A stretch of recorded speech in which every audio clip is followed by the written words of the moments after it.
Түс жору атам заманнан келе жатқан үрдіс. Бұрындары түсті аузы дуалы деп, сол ауылдың үлкендеріне, беделді, белді адамдарына арнайы жорытатын. Түсті жақсылыққа жору керек деген. Ондағы мақсаты түстің ақиқат екенін білген. Түсті жақсыға жору арқылы жағымсыз түстің мағынасын өзгерту. Түс өзгерту, түс ұрлау, тағы сол сияқты ұғымдар бар. Ал жаңа дәуірде түс жору бағыты өзгерді. Переход дәуірі басталғалы көп адамның түсіне жыланның шағуы, тістің түсуі, тырнақтың опырылып түсуі кіруде. Бұл түсті көрген адам бұрынғыша жалма-жан интернетті ақтарып кететіні анық.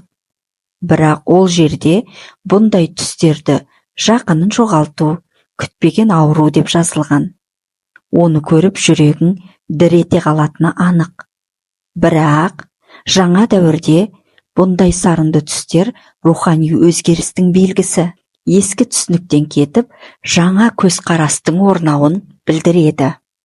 Сондықтан түсті өте байыппен жорығаныңыз жөн. Ой, энергия түстің мағынасын өзгерте алады.